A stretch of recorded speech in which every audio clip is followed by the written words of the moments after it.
고린도전서 15장 10절 말씀으로 하나님의 은혜 이와 같은 제목으로 말씀을 증거하고자 합니다. 성경을 읽어보면 성경에는 중요한 메시지가 농축되어 있는 핵심적인 단어들이 많이 있습니다. 예를 들면 믿음, 소망, 사랑, 권능, 능력, 그리고 은혜, 이런 여러 가지 단어들이 많이 있는데 오늘은 그 중에 하나인 은혜라는 단어를 집중해서 생각해 보려고 합니다. 성경에는 이 은혜라는 단어가 무려 300번 정도 기록되어 있습니다. 이것은 성경 곳곳마다 하나님의 은혜가 기록되어 있다는 것을 보여주는 것이죠. 성경에 말하는 은혜는 대다수가 다 하나님의 은혜를 의미하고 있습니다.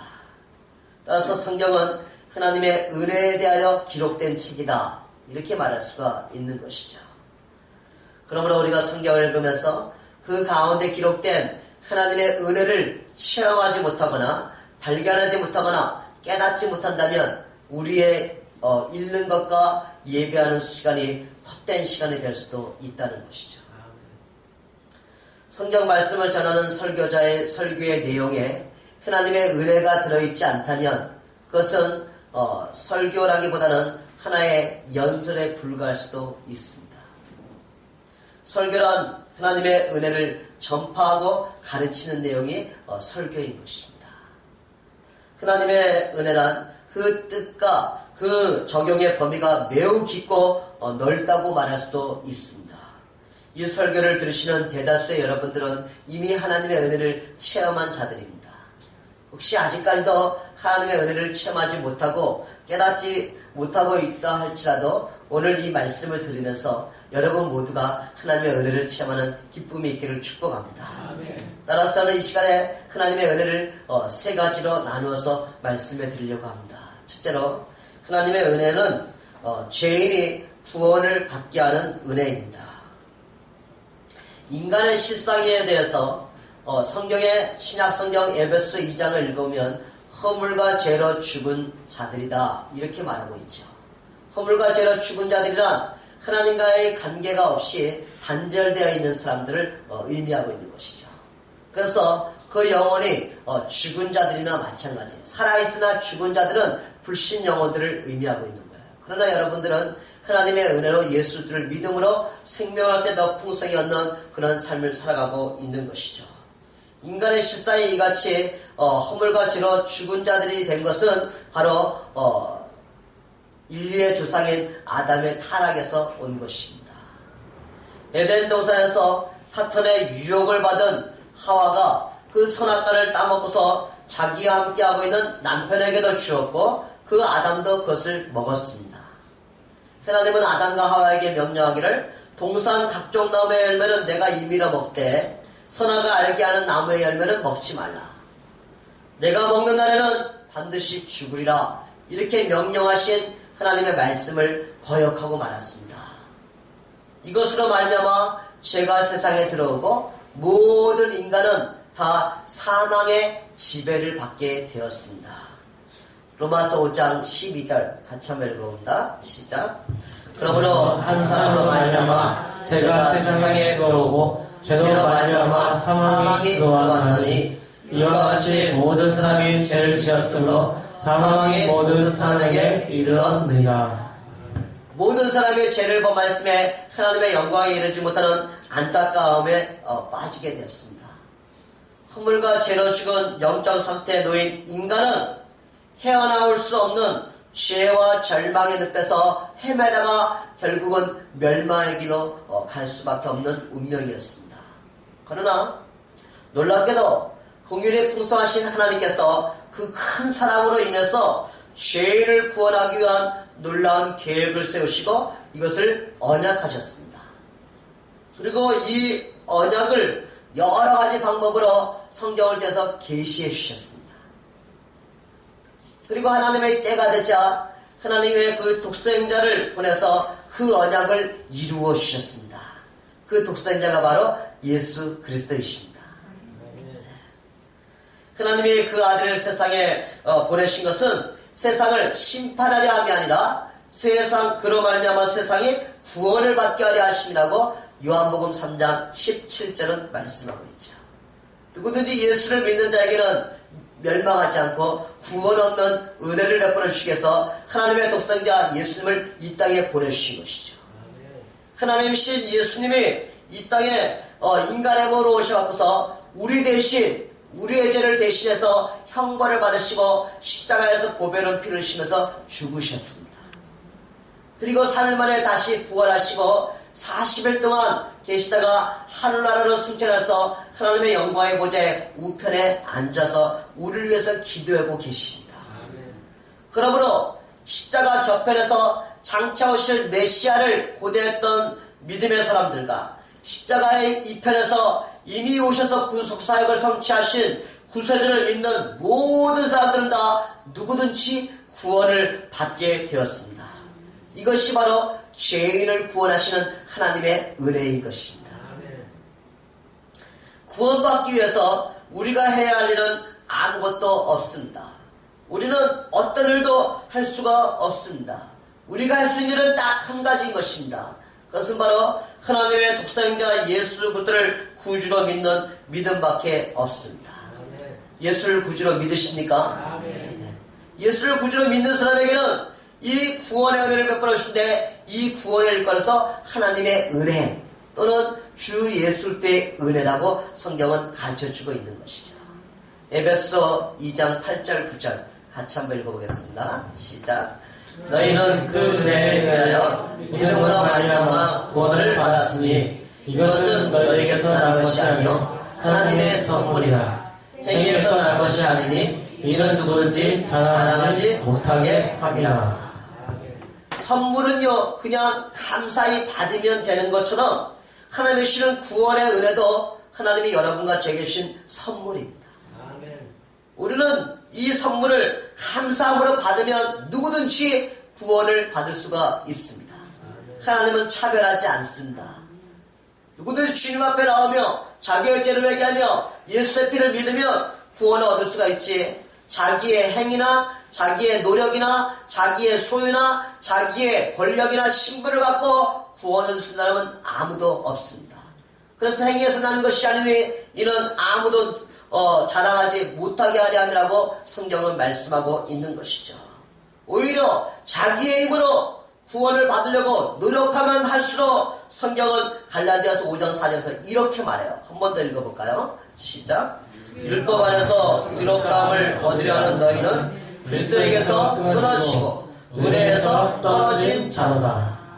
내 힘으로 내 노력으로 율법으로 구원을 받으려고 하면 할수록 그리스도에게서 떨어지고 은혜에서 멀어지는 자가 된다라고 말하고 있어요.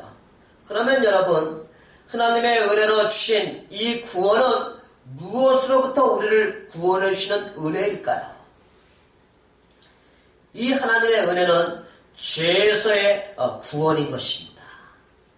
하나님의 독생자 예수 또한 이 땅에 인간의 몸으로 오셔서 우리를 이 악한 세대에서 건져주시고 하나님의 자녀로 삼아주시기 위해서 예수 그리스도 하여금 우리 죄를 대신해서 십자가에 죽게 만드셨습니다. 이 예수의 피를 믿는 자에게는 죄사함의 은총이 임하게 되어 있죠. 에베소 1장 7절 읽어보겠습니다. 우리는 그리스도 안에서 그의 은혜의 풍성함을 따라 그의 피로 말미암아 속량 곧 죄사함을 받았느니라. 할렐루야. 예수님의 피로 죄사함 받았음을 믿으십니까? 이 예수님의 피는 우리를 죄사함을 줄 뿐만 아니라 하나님의 형벌과 진노에서 우리를 건져주십니다. 우리가 아직 죄인 되었을 때 그리스도께서 우리를 위해 십자가에 죽으심으로 하나님께서 우리에 대한 사랑을 확증하셨다고 말씀하십니다. 그러면서 로마서 5장 9절에 말하기를 그러면 이제 우리가 그의 피로 말미암아 의롭다 하심을 받았으니 더 그로 말미암아 진노하심에서 구원을 받을 것이니 라고 말하고 있어요. 죄에서 구원받고 우리는 이런 하나님의 진노에서 구원받았을 뿐만 아니라 또한 율법의 저주에서 구원받은 것입니다. 나무에 달린 자마다 다 저주 아래 있는 자라는 이런 말씀하신데 이 율법의 저주에서 예수 그리스도가 우리를 대신 십자가에서 죽으심으로 말미암아서 우리 율법의 저주에서 구원받은 자이기 때문에 이것이 하나님의 은혜다. 이렇게 말합니다. 아멘. 누구든지 예수를 구주로 영접하면은 이제는 사탄의 권세에서 구원을 받을 수가 있습니다. 사울이라는 형제가 예수 믿는 사람들을 잡아 죽이기 위해서 다메섹을 향해서 가다가 부활하신 주님을 만납니다.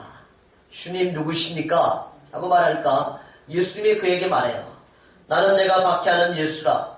일어나 너의 발로 서라. 내가 내게 나타난 것은 곧 내가 나를 본 일과 장차 내가 내게 나타날 일에 너로 종과 증인을 삼으려 함이라.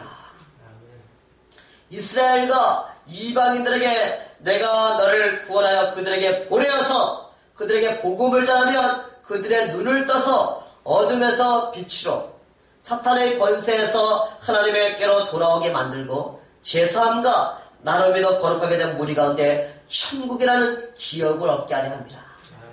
누구든지 예수를 구주로 영접하면은요, 이렇게 어둠의 삶 속에서 빛의 삶으로 돌아옴으로 하면서 착하고 의롭고 신실한 삶을 추구하게 되어 있습니다. 예수 믿기 전에는 마귀와 사탄의 종노를 하는 자들이 이제는 예수를 믿음으로 해서 사탄의 권세에서 해방돼서 이런 하나님의 자녀라는 정체성을 갖고 하나님의 영광을 위해서 살아가게 되어 있습니다. 그래서 하나님은 우리는 사탄의 권세로부터 구원시켜주는 그 은혜를 맛보게 만들어주시는 것이죠. 더 나아가서 예수를 구주로 영접하는 사람은 사망에서 구원을 받습니다. 요한복음 5장 24절 아주 중요합니다. 한번 읽어봅니다. 시작. 내가 진실로 진실로 너에게 이르노니 내 말을 듣고 또 나 보내시를 믿는 자는 영생을 얻었고 심판에 이르지 아니하나니 사망에서 생명을 옮겨느니라. 할렐루야. 하나님과 예수를 믿으십니까? 그럼 여러분은 영생을 이미 얻은 자입니다. 우리는 심판에 이른 자가 아니라 하늘의 상급을 소망하면서 살아가고 있는 자들인 것입니다.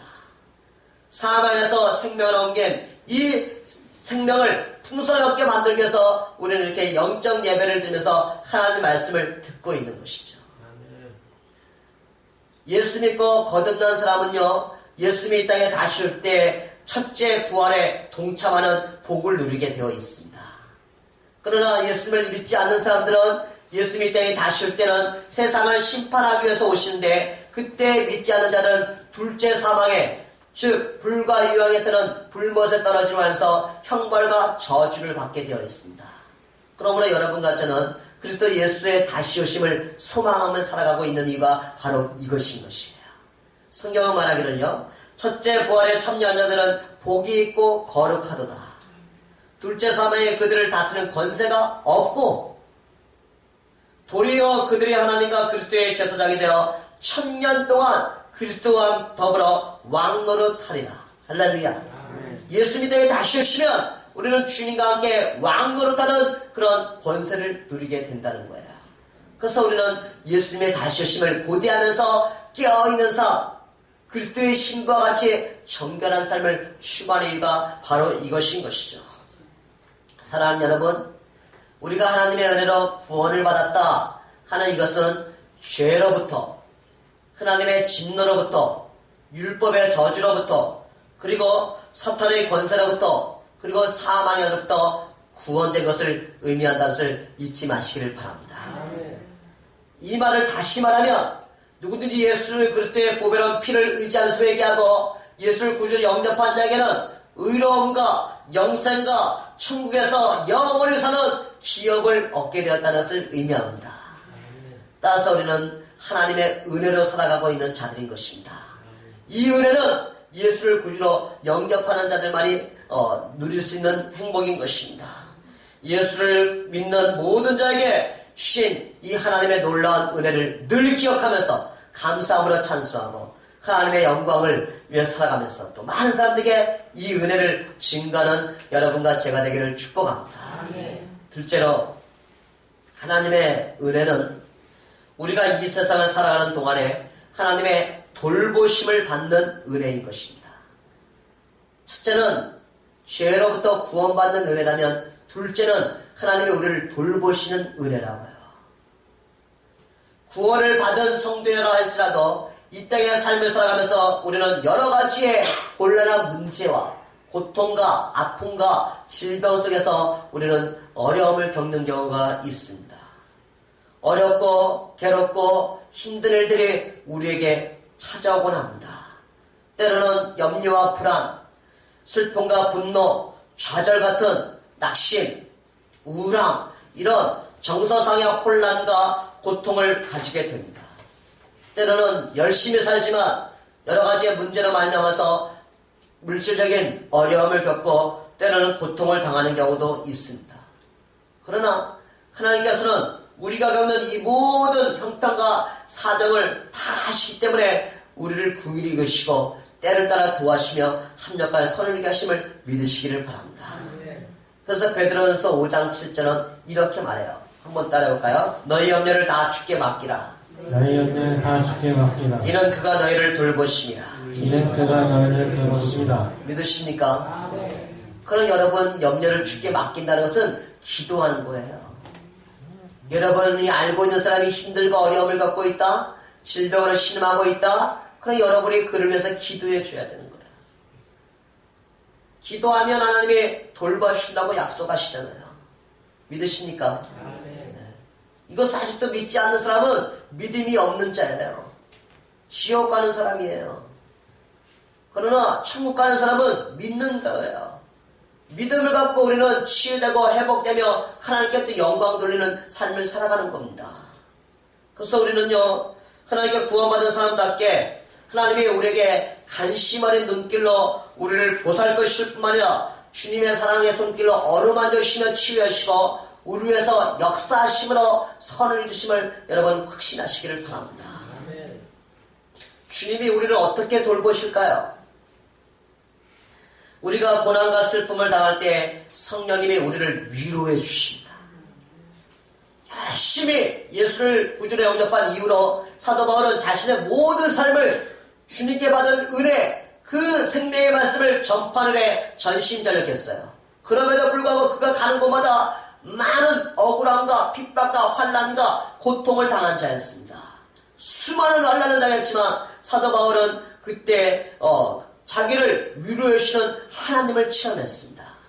그래서 고린도서 1장 3절 이하에 보면 이렇게 고백을 해요. 한번 번갈아 읽어보겠습니다. 제가 먼저 읽을게요. 찬송하리로다. 그는 우리 주 예수 그리스도의 하나님이시여 자비의 아버지시여 모든 위로의 하나님이시며 우리의 모든 환난 중에서 우리를 위로하사 우리로 하여금 하나님께 받는 위로로서 모든 환난 중에 있는 자들을 능히 위로하게 하시는 하시리로다. 믿으십니까? 아멘. 환난 중에 있는 우리를 위로하신대요.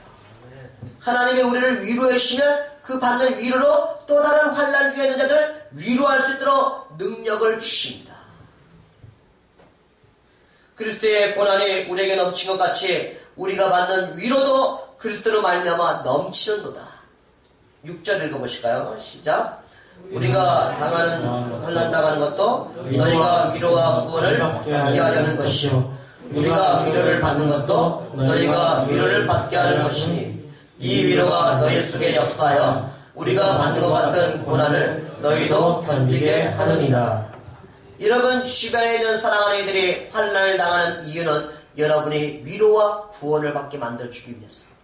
왜? 우리가 하나님을 가까이하며 하나님을 의지하며 하나님의 우리 안에서 역사하심으로 말미암아서 고난을 감당하게 만들어줍니다. 이 하나님은 우리의 위로자이십니다. 자비로우신 아버지십니다. 또한 하나님은 우리가 두려움과 염려 가운데 있을 때 우리에게 평안을 주시면서 우리를 돌봐주십니다. 요한복음 14장 27절 같이 읽어봅니다. 시작. 평안을 너희에게 끼치노니 곧 나의 평안을 너희에게 주노라. 내가 너희에게 주는 것은 세상이 주는 것과 같지 아니하노라. 너희는 마음에 근심하지 말고 두려워하지도 말라. 세상 사람들은 평안을 추구하기 위해서 물질의 생명을 겁니다. 그러나 우리는 평안을 추구하기 위해서 하나님을 신뢰하는 믿음의 생명을 거는 자들이 되어야만 되는 것입니다. 하나님이 주는 평안은 세상이 주는 평안과 다른 영원한 평안입니다. 변함이 없는 평안인 것입니다. 그러므로 우리는 염려하지 말고 하나님께 감사함으로 기도하시기를 바랍니다. 아무것도 염려하지 말고 오직 모든 일에 기도와 간구로 너희 것을 감사함으로 하나님께 알아라. 그리하면 모든 지각에 뛰어난 하나님의 평강이 그리스도 예수 안에서 너희의 마음과 생각을 지켜주시다. 할렐루야. 여러분, 내가 괜히 염려하면서 내가 원망하면서 내 방법대로 해결하려면 더 깊은 좌절과 우리는 낙심 가운데 빠질 수 있지만 믿음의 주님과 예수를 바라보면서 우리가 감사함으로 기도하면 세상이 주고다는 놀라운 평안으로 하나님이 우리의 마음과 생각을 지켜주신다. 그래서 하나님은요 우리를 평안을 주신다고 이야기하는 것이죠. 하나님은요 약한 자를 강한 자로 만들어 주십니다. 믿으십니까? 사도 바울이 열심히 하나님의 일을 했지만 그에게는 육체의 가시라는 질병이 있었어요. 하나님 이것을 나에게서 없애주세요 라고 간절히 기도했지만 하나님은 그것을 없애주기보다는 하나님이 이렇게 말씀하셨어요. 내 은혜가 내게 족하도다. 간절히 기도했던 사도 바울은 내 은혜가 내게 족하도다. 이런 내 능력이 약한 데서 온전한 힘이라고 하는 하나님의 음성을 듣고 이제는 자기의 육체의 질병을 갖고 두려워하거나 염려하거나 불안해하지 않고 오히려 기뻐한다고 말하고 있어요. 왜? 자신의 연약함 위에 하나님의 능력이 임함을 하면서 하나님이 나를 강하게 만들시는 믿음을 갖게 되었기 때문인 것입니다. 사랑하는 여러분, 여러분이 부끄러워하거나 여러분이 두려워하는 것들이 있다면 그 위에 하나님의 능력과 하나님의 은혜를 부어달라고 하시기를 바랍니다. 그러면 우리는 고백할 수 있어요. 따라해볼까요? 내가 약한 그때 강함이라. 우리는 약하지만 우리가 강한 자가 되는 비결은 주님의 은혜로 주님의 능력으로 체험을 받는 삶을 살아가는 거예요. 여러분의 방법으로 여러분의 능력으로 여러분의 경험으로 해결하려고 하면 할수록 여러분은 더욱더 여러분의 무능을 깨달을 수밖에 없어요.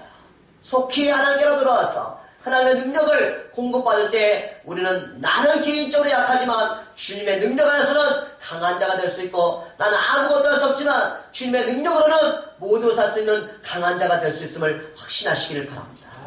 이게 하나님이 우리를 약한 자를 강하게 만들어주시며 우리를 돌봐주시는 은혜인 것이죠.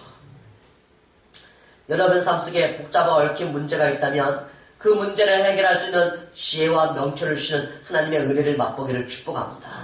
야고보서 1장 5절 같이 읽어볼까요? 시작. 너희 중에 누구든지 지혜가 부족하거든 모든 사람에게 후히 주시고 꾸짖지 아니하시는 하나님께 구하라. 그리하면 주시리라. 할렐루야. 하나님 믿으신 하나님이기 때문에 우리가 정말 감당하기 어려운 문제가 올 때마다 하나님의 이름을 부르면 하나님의 것을 감당할 수 있는 지혜를 주시고 분별할 수 있는 명철함을 주셔서 그에게 감당할 수 있는 은혜를 맛보게 만들어 주시잖아요. 그럼 어떻게 할 수 있느냐? 지금까지 살아온 여러분의 삶을 돌이켜보면 알 수 있는 거예요. 내 앞에 산 같은 문제가 있다 할지라도 하나님께서는 우리에게 이것을 예수의 이름으로 산더러 들려 바다에 던지라 명하며 그 말하는 것이 이럴 줄 믿고 의심하지 아니하면 그대로 되리라. 이게 하나님의 은혜예요. 또 하나님은요 우리의 모든 아픔 병들을 몸들을 치료해 주시면서 우리를 돌봐주십니다. 믿으십니까? 믿음의 기도는 병든 자를 구원하느니 주께서 그를 일으키시리라. 믿으십니까? 믿음의 기도는 하나님이 들어주시며 일으켜주신다고 말씀하고 있습니다. 근데 왜 우리는 기도하지 않습니까? 혹시 죄를 범할 때도 사하심을 받으리라. 그러므로 너희 죄를 서로 고백하며 병 낫기로 해 서로 기도하라. 서로 기도하라고 말해요. 그래서 우리는 우리 주변에 있는 환우분들을 위해서 날마다 주야로 기도하고 있는 이유는 따른다. 의인의 간구는 역사하는 힘이 크민이라. 의인이란 예수를 구주로 믿는 성도가 곧 의인인 것입니다. 성도의 기도는 하나님 반드시 응답해 주십니다. 그러므로 여러분 자신뿐만이 아니라 여러분 주변에 있는 환우분들을 위해서 또 죄를 짓고 있는 사람들을 위해서 우리가 회개하는 마음으로 기도할 때 하나님이 우리의 중보 기도를 들으시고 그들도 치료하시고 우리도 치료하시는 은혜를 맛볼 수가 있습니다. 하나님은요, 우리의 인생에서 여러 가지 기사와 이적으로 우리를 보호하시고 우리를 도와주십니다. 세상은 지금 전쟁이 나지 않을까 두려움 가운데 빠져 있습니다. 그러나 우리는 전쟁은 하나님께 속해 있다는 것을 기억하면서 하나님께 기도해야만 됩니다. 하나님 이 나라를 보호해 주십시오. 하나님 이 나라에 전쟁이 일어나도록 하나님 돌봐달라고 기도해야 될 때가 지금인 것입니다. 왜? 엘리야도 우리와 똑같은 사람임에도 불구하고 그가 하나님께 기도하자 3년 반 동안 비가 오지 않다가 다시 하나님께 기도하자 3년 반 동안 그 비가 오는 놀라운 기적을 맛봤어요. 그래서 하나님은 우리가 기도하면 하나님의 역사하심을 믿으시기를 바랍니다. 사도 바울은요, 그의 설교에서 하나님은 우리 각 사람에서 멀리 계시는 분이 아니시나 늘 우리와 함께 하시는 하나님, 우리의 기도를 들으시는 하나님, 우리를 위로하시는 하나님, 우리를 도우시는 하나님, 우리를 치유하시는 하나님을 날마다 체험하면서 많은 사람들에게 이것을 역설하고 강조하고 있습니다. 사랑하는 여러분, 예수님은 여러분과 저에게 귀중한 약속을 하시고 그 약속을 성취하신 분이십니다. 주님은 우리 죄를 대신해 십자가에 죽으시고 하늘나라에 올라가심으로써 하나님의 보좌에 우편에 계시지만 지금은 성령으로 우리와 함께 하심을 믿으시기를 바랍니다. 성부 하나님, 성자 예수님, 성령 하나님, 이 삼위일체 하나님을 우리는 믿고 있기 때문에 늘 하나님이 우리와 함께 하심을 고백하는 삶을 살아가는 자들인 것입니다. 예수님이 십자가를 지시기 전에 제자들에게 약속을 했어요. 내가 떠나가면 다른 보혜사를 너에게 보내주라는 내용이 요한복음 14장에 나오거든요. 한번 번갈아 읽어보겠습니다.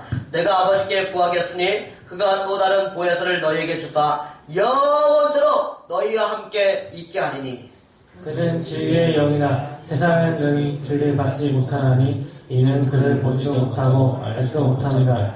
그러나 너희는 그를 아나니 그는 너희와 함께 거하십시오.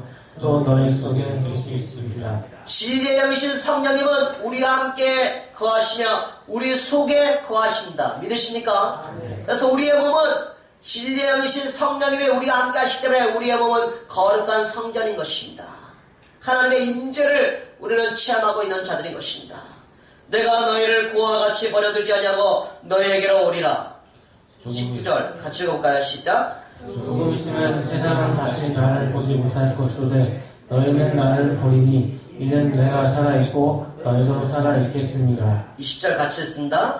그날에는 내가 아버지 안에 너희가 내 안에 내가 너희 안에 있는 것을 너희가 알리라. 우리는 날마다 눈에 보이지 않는 하나님을 날마다 체험하고 있는 것은 성령님이 우리 안에 계시기 때문입니다. 하나님의 말씀이 우리 안에 거하시기 때문인 것입니다. 사랑하는 여러분, 이렇게 주 하나님께서는 구원받은 여러분과 저를 돌보시면서 보혜사 성령으로 우리와 함께 하십니다. 하나님의 돌보신 은혜가 무엇이냐고 물어본다면 하나님께서는 성령으로 우리를 위로해 주시고 평안을 주십니다. 여러분, 믿음이 좋은 사람을 보십시오. 아무리 환난과 어려움 가운데서도 흔들리지 않고 더 주님을 바라면서 더 하나님께 기도하면서 자신의 문제와 질병을 이겨내는 그런 모습을 보여주고 있잖아요. 그런 믿음을 우리는 본받아야만 되는 것입니다. 하나님은요, 우리의 약함을 강하게 만들어 주시고 우리의 문제를 해결할 수 있는 지혜와 명철을 주십니다. 또 여러분과 저의 삶 속에서 여러 가지 기사와 표적을 껴서 우리를 도우시고 보호하시는 은혜를 이미 지금도 체험하게 만들어주시고 앞으로도 많이 체험하게 만들어줄 것입니다. 그러므로 여러분들이 구원받은 하나님의 은혜를 기억함과 동시에 하나님의 돌보신 은혜를 간구하는 여러분이 되시기를 바랍니다. 그래서 하나님의 풍성한 은혜를 체험하는 즐거움이 있기를 축복합니다. 셋째로, 하나님의 은혜는 우리가 은혜 받은 것을 깨닫고 인정하도록 하는 은혜입니다. 하나님의 주신 구원의 은혜를 받았고 그리고 하나님의 주시는 돌보심의 은혜를 받으면서 살아가고 있음에도 불구하고 무감각한 그리스도인, 아무런 그런 감동이 없는 그리스도인들로 살고 있지는 않습니까? 저 사람이 예수 믿는 사람인지 아니는 사람인지 구별되지 않는 사람들이 너무나 많아요. 그래서 가서 물어봐요. 당신 구원의 확신이 있습니까? 그러면 자기 예수 믿고 구원의 확신이 있다고 이야기해요. 하나님의 돌보시는 은혜에 대한 체험이 있습니까? 라고 물어보면 많이 체험했다고 말해요. 근데 왜 그들의 삶 속에는 예수 믿는 흔적도 없고 예수님의 은혜에 대한 감사도 없고 하나님을 찬양할 줄도 모르고 은혜 받은 사람다운 모습을 전혀 볼 수 없는 이유가 무엇일까요? 라고 물어본다면 그것은 하나님께 받은 은혜를 깨닫고 인정하는 그 믿음과 은혜가 부족하기 때문이라는 거예요. 부족하기 때문에. 여러분은 어떤가요? 구원을 얻고 하나님의 돌보심을 받으며 살고 있음에도 불구하고 이 사실을 깨닫고 인정하는 감각이 둔한 상태로 살아간다면 아직까지도 성숙하지 못한 그리스도인이라는 것이죠. 우리는 인정할 줄 알고 깨달으면서 감사할 줄 알아야 되는 거야. 하나님이 나에게 베풀어 주시는 은혜가 무엇인가를 다시 한번 점검해 보시면서 그 은혜의 질기 크고 보배로움을 찬양하는 여러분과 제가 되기를 축복합니다. 사도 바울은요, 에베소 교인들에서 이렇게 기도를 했어요. 저희들의 마음의 눈이 열려서 하나님의 베풀어 주신 은혜를 깨닫게 해달라고 기도하는 내용이 에베소 1장 18절 19절에 나와요. 한번 읽어볼까요? 시작. 너희 마음의 눈을 밝히사 그의 부르심의 소망이 무엇이며 성도 안에서 그 기업의 영광의 풍성함이 무엇이며 그의 힘의 위력으로 역사하심을 따라 믿는 우리에게 베푸신 능력의 지극히 크심이 어떠한 것을 너희로 알게 하시기를 구하노라. 여러분, 우리는 하나님을 알기를 힘써야 돼요. 하나님을 아는 지식과 하나님을 믿는 것에 더욱더 힘쓸 때 온전한 신앙으로 성장할 수가 있는 거예요. 그러기 위해서 하나님 나의 눈을 열어달라고 성령님을 의지하시기를 바랍니다. 마음의 문을 여시기를 바랍니다. 생각의 문을 여시기를 바랍니다. 믿음의 눈을 여시기를 바랍니다. 귀를 여는 자가, 하나님의 말씀을 듣는 자가 복 있는 삶을 살아갈 수가 있는 것입니다. 이 하나님의 구원과 나를 돌보시고 나에게도 응답하시는 이 하나님의 은혜를 깨닫고 인정하는 것 역시 하나님의 은혜인 것입니다. 하나님의 은혜. 이 은혜를 간구하면서 이 은혜를 받은 사람에게 나타나는 현상이 있어요. 하나님의 은혜를 체험하고 인정하고 깨닫는 사람들은 어떠한 삶을 사느냐? 항상 기뻐합니다. 범사에 감사합니다. 그리고 그들은 이 은혜를 많은 사람들에게 나누면서 전도하기를 힘씁니다. 말하지 않고 답답해서 견딜 수 없어 주님의 사랑과 은혜를 많은 사람들에게 이야기하고 나누면서 간증하는 삶을 살아갑니다. 그리고 하나님의 또 다른 은혜를 맛보기 위해서 영적 예배에 모이기를 힘씁니다. 주님의 은혜를 체험한 자이기 때문에 자신도 하나님에서 어떻게 살 것인가, 나를 드리기 위해서 나의 몸과 마음과 물질과 은사를 주님께 드리면서 충성된 삶을 살면서 헌신하고 봉사하는 삶을 삽니다. 그리고 하나님의 구원의 확신을 갖고 있는 자들은 천국 가는 그날까지 신앙생활이 항상 평탄하고 즐거움만은 아닐지라도 실족하거나 좌절하지 않고 어떤 상황 속에도 하나님을 바라보면서 믿음의 경주하면서 인내하는 신앙인이 될 수가 있는 것입니다. 이런 삶을 살아가는 사도 바울이 오늘날 우리에게 간증한 내용이 오늘 본문이에요. 오늘 본문 고린도전서 15장 10절 한 번 더 읽어볼까요? 시작. 그러나 내가 나된 것은 하나님의 은혜로 된 것이니 내게 주신 그의 은혜가 헛되지 아니하여 내가 모든 사도보다 더 많이 수고하였으나 내가 한 것이 아니요 오직 나와 함께 하신 하나님의 은혜로다. 할렐루야. 한번 따라해보세요. 내가 나된 것은 하나님의 은혜입니다. 아멘. 어떤 상황 속에도 내가 누구보다 더 많이 수고하고 누구보다 덜 한다 할지라도 내가 나된 것은 하나님의 은혜인 것입니다. 하나님의 구원의 은혜에 대해서 감사해야 되고 하나님이 나를 돌보시는 은혜에 대해서 감사하면서 이것을 감사하고 인정하는 삶을 살아갈 때 우리는 하나님의 은혜로 충만한 삶을 살아가는 자가 될 수가 있는 것입니다. 사랑하는 여러분 모두가 이렇게 사도 바울처럼 이 하나님의 모든 구원의 은혜와 돌보시는 은혜를 소유하고 시험함으로 말하면서 범사의 하나님 아버지께 감사할 줄 알고 이 은혜를 더 많은 사람들에게 나눠주는 그런 삶을 살아가며 또 여러분의 몸과 마음을 하나님께 드리는 그런 삶을 살아가시기를 주의 이름으로 축복합니다.